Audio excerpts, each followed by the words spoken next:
Segunda! Sincera! Segundou mais uma vez, meus amigos. Vamos diretamente para aquela nossa rodada de perguntas semanal. Hoje, sem enrolação, diretamente já para a primeira pergunta. Tem muita pergunta hoje, vamos nessa. Será que vale a pena investir em equipo caro para receber cachê baixo? Iron Silva Oficial. Essas perguntas foram todas lá no Instagram. Me segue lá já, que toda semana eu posto a caixinha de perguntas, hein?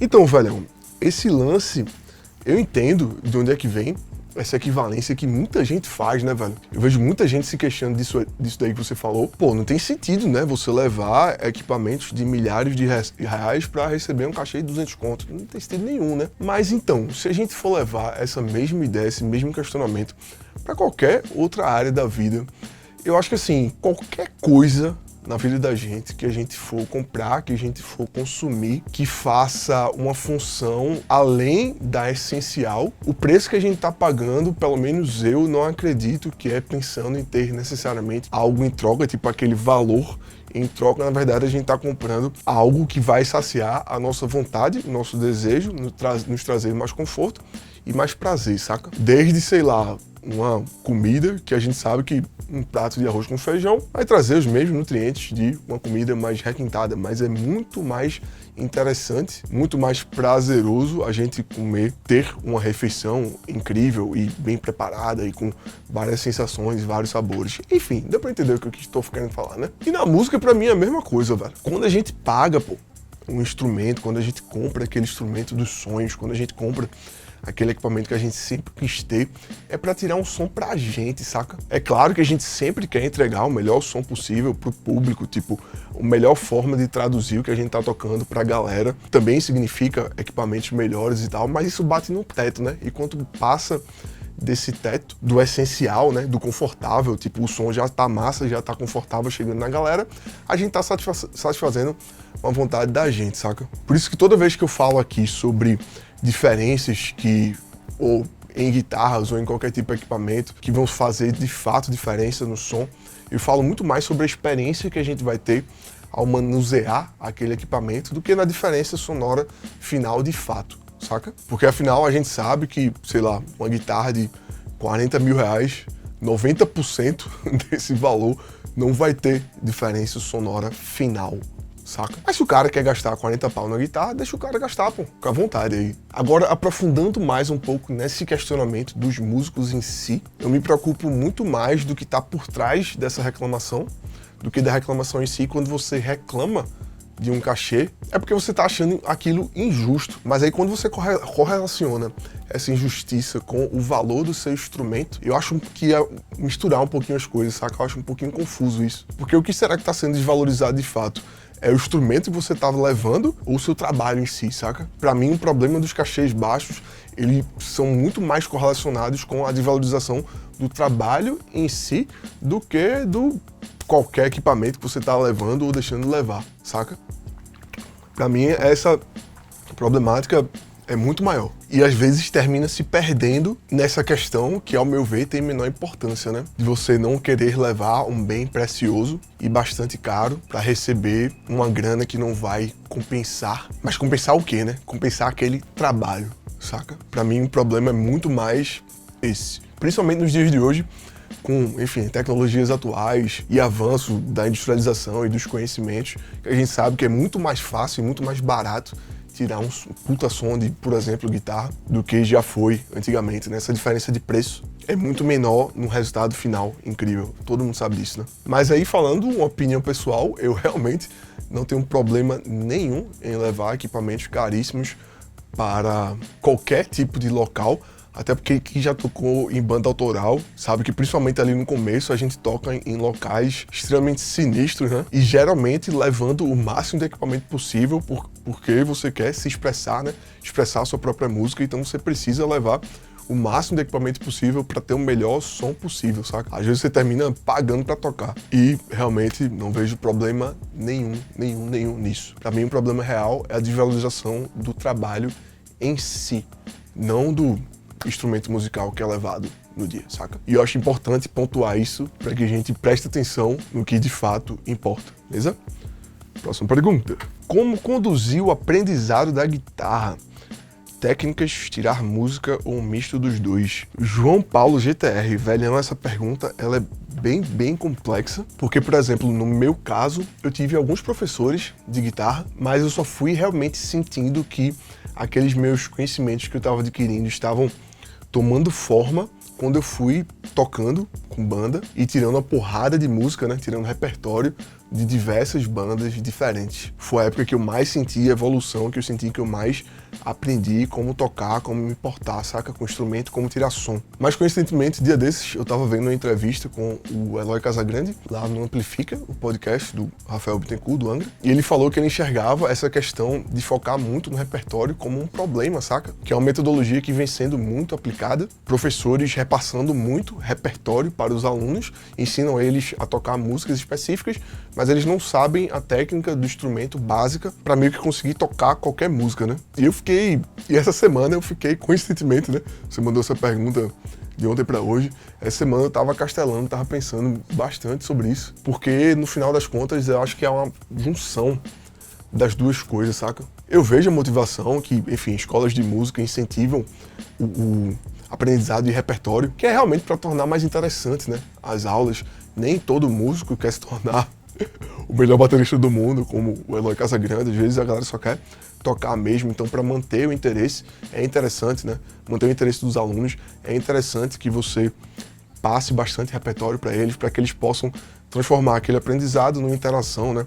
Numa conexão com outras pessoas, tocar com banda e tal. Mas ao mesmo tempo isso pode meio que alejar os alunos, né? Que vão se focar tipo, em tirar uma música muito específica, mas aí, sei lá, na hora do improviso, pô, eu só sei tocar aquela música, não sei tocar o instrumento, né? Só sei tocar uma música, então a galera pode ficar meio travada, né? Talvez a galera que é formada aí em licenciatura possa falar com um pouco mais de base sobre o assunto, mas talvez o caso seja, me parece que é uma junção dessas duas coisas, de você ter a compreensão técnica e teórica, principalmente, do instrumento, para que quando você for pegar as músicas, quando você for executar no repertório, você meio que ter a compreensão de onde é que veio, né, esse pensamento, né? Ah, esse cara tá pensando nisso porque a harmonia da música era assim, então por isso que ele foi por esse caminho. Ah, ele usou essa técnica tal que eu aprendi na aula para tocar essa música, saca? Acho que uma interconexão aí entre as duas coisas talvez traga o melhor resultado. Mas quem for aí, professor mais experiente e, enfim, tiver licenciatura em música,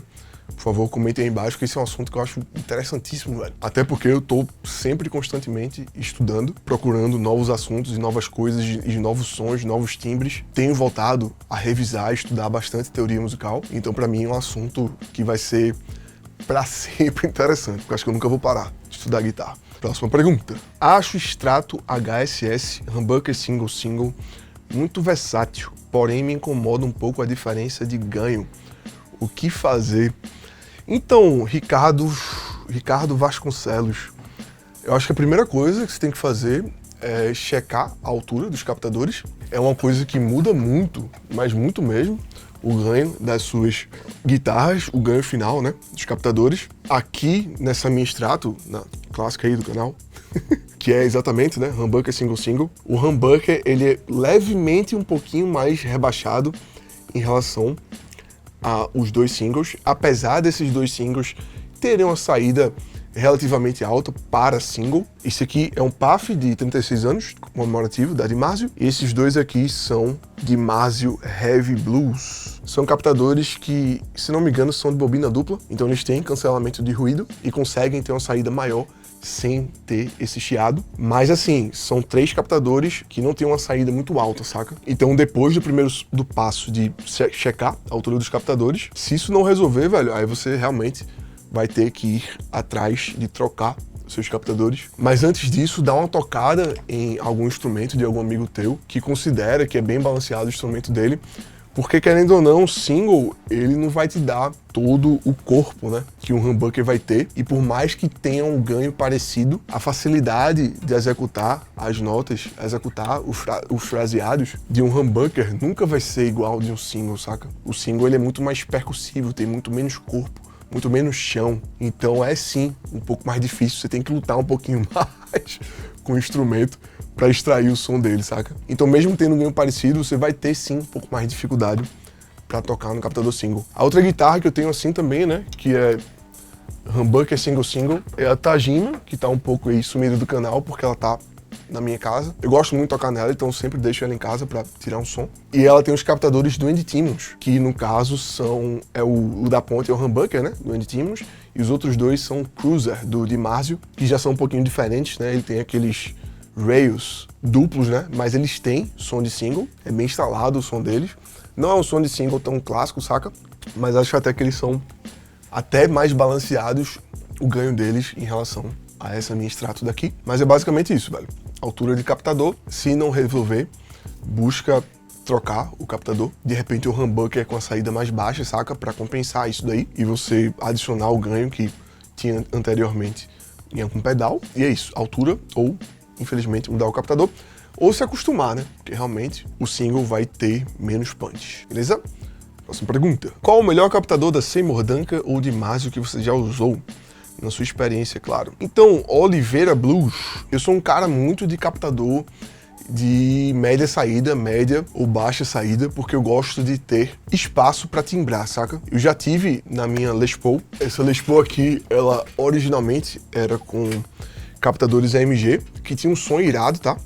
Era o 81 e o 60, que inclusive estão na minha gaveta lá faz muito tempo. Tem talvez seja o caso de vender eles. Bom, e era um som muito porrada, saca? Era um som irado, mas que eu ficava meio que com as mãos atadas, porque tava sempre no 10, saca? O som dela. E aí eu troquei por captadores bem diferentes, tá? Que esse aqui da Ponte é um dos meus DiMarzios preferidos, que é o PAF mais clássico deles. A história desses captadores aqui, eu na verdade não sei muito bem a idade deles, eu sei que são bem antigos. Esse PAF aqui foi um dos primeiros PAFs que a DiMarzio fez, que o modelo dele tornou-se um modelo comemorativo de 36 anos, que é o captador que eu tenho na minha extrato, saca? Então é o mesmo captador, sendo que esse daqui é a reedição dele e esse aqui é o original. E ele é um captador aí de média saída, né?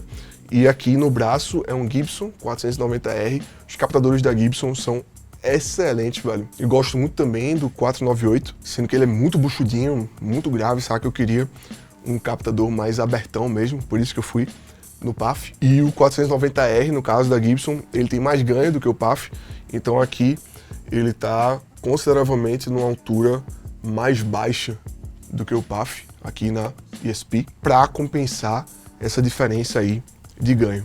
Ele tá realmente bem mais baixo do que o PAF, tá? E aí, sobre Seymour Duncan, deixa eu botar a guitarra aqui no lugar. Eu não tenho uma história muito boa, não, com o Seymour Duncan, porque eu fiquei traumatizado com o JB, que era um captador que todo mundo falava muito, mas muito bem. E era uma época, enfim, que eu era estudante, tipo, eu demorei muito pra juntar uma grana pra conseguir comprar um JB 59, né, um kit clássico, e botei na época no Ibanez do Paul Gilbert, minha, e o som ficou horrível, triste. Eu odiei, saca? Muito assim o som. Eu odiei tanto que eu peguei abuso da guitarra, pô. E enfim, vendi a guitarra. Foi também porque ela tinha Floyd Rose e eu enjoei 100% de Floyd Rose, mas boa parte da motivação foi por causa desse danado, desse JB, que eu achei uma desgraça na terra, saca?